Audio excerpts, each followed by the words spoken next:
2019 সালে আমি Putin, Macron ও মার্কেলের সাথে চুক্তি করেছিলাম। আমরা একটি যুদ্ধবিরতিতে স্বাক্ষর করেছি।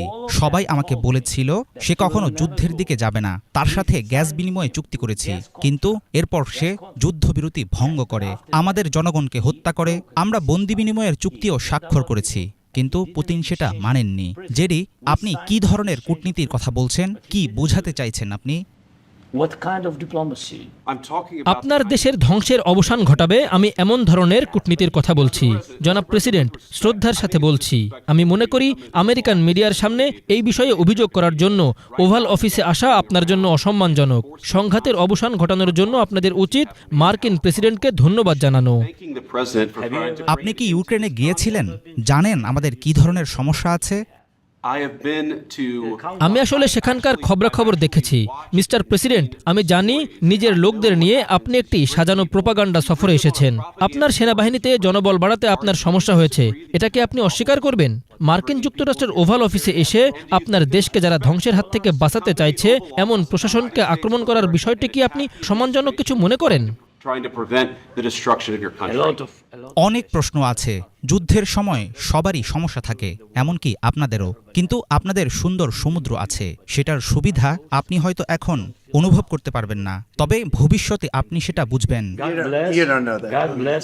আমরা কি অনুভব করছি, কি ভাবছি সেটা আমাদেরকে বলতে আসবেন না। একটি সমস্যা সমাধানের চেষ্টা করছি আমরা। কেমন অনুভূতি হচ্ছে আমাদের সেটা আর বুঝাতে হবে না। সমস্যার সমাধান হলে আমরা বেশ ভালো অনুভব করব, চমৎকার অনুভূতির পাশাপাশি খুব শক্তিশালীও বোধ করব। আপনি অবশ্যই প্রভাবিত হবেন। আমি বলছি এর প্রভাব আপনি অনুভব করবেনই। দেখুন, আপনি এখন খুব একটা ভালো অবস্থানে নেই। নিজেই নিজেকে এমন খারাপ অবস্থানে নিয়ে এসেছেন। পুতিন ঠিকই বলেছে, আপনি লাখ লাখ মানুষের জীবন নিয়ে জুয়া খেলছেন। একবার ভেবে দেখুন, আপনি তৃতীয় বিশ্বযুদ্ধ নিয়ে জুয়া খেলছেন, আর আপনি যা করছেন সেটা দেশের প্রতি অত্যন্ত অসম্মানজনক। আপনাকে সাহায্য করার কথা যারা বলেছে তাদের চাইতে এই মার্কিন যুক্তরাষ্ট্রই আপনাকে অনেক বেশি সমর্থন দিয়েছে। জেলেনস্কি, আপনি কি একবার ধন্যবাদ দিয়েছেন? আমাদের দেশে শেষ পর্যন্ত আমরা শক্ত আছি। যুদ্ধের শুরু থেকেই আমরা একা ছিলাম এবং আমরা কৃতজ্ঞ। আপনি একা ছিলেন না। আমরা আপনার মতো বোকা রাষ্ট্রপতির মাধ্যমে আপনাকে $350 বিলিয়ন দিয়েছি, সামরিক সরঞ্জাম দিয়েছি। আপনি ও আপনার লোকজন বেশ সাহসী, কিন্তু তারা বাধ্য হয়েছে আমাদের মিলিটারির সাহায্য নিতে। আপনাদের কাছে যদি আমাদের সামরিক সরঞ্জাম না থাকতো তাহলে এই যুদ্ধ 2 সপ্তাহের মধ্যেই শেষ হয়ে যেত। 3 দিনের মধ্যে। আমি পুতিনের কাছ থেকে এটা শুনেছি যে 3 দিনের মধ্যে যুদ্ধ শেষ হয়ে যেত। হয়তো আরো কম। এভাবে ব্যবসা করা খুব কঠিন হবে, আমি আপনাকে বলছি। অন্তত ধন্যবাদ বলো, যেভাবে যা আছে মেনে নাও। আমার মনে হয় আমেরিকান জনগণের উচিত কি ঘটছে সেটা দেখা। আমার মনে হয় এটা খুবই গুরুত্বপূর্ণ। এর জন্যই আমি এতদিন ধরে এটা চালিয়ে যাচ্ছি। আপনাদের তো কৃতজ্ঞ থাকতেই হবে, কারণ আপনাদের হাতে আর কোনো কার্ড নেই। আপনাদের পতন হচ্ছে সেখানে, আপনার লোকজন মারা যাচ্ছে, সৈন্য ফুরিয়ে আসছে। তারপরও আপনি আমাদের বলছেন আমি যুদ্ধবিরতি চাই না, আমি যুদ্ধবিরতি চাই না। দেখুন, আমি আপনাকে বলছি, যদি এখনই যুদ্ধবিরতি করতে পারেন সেটা গ্রহণ করুন, যাতে আর গুলি না ছুটে, আপনাদের মানুষজনকেও যাতে আর মরতে না হয়। আমি যুদ্ধবিরতি চাই, কারণ যুদ্ধবিরতি করতে চুক্তির চেয়ে কম সময় লাগে। অবশ্যই আমরা যুদ্ধ বন্ধ করতে চাই। আমি তো আপনাকে বলেছি নিরাপত্তার গ্যারান্টি লাগবে আমাদের। যুদ্ধবিরতি সম্পর্কে আমাদের জনগণকে জিজ্ঞাসা করুন, তারা কি মনে করে। আগের কথাবার্তা তো আমার সাথে ছিল না, সেটা ছিল বাইডেন নামে একজনের সাথে। তিনি মোটেও বুদ্ধিমান ব্যক্তি ছিলেন না, ওবামার সাথে ছিল।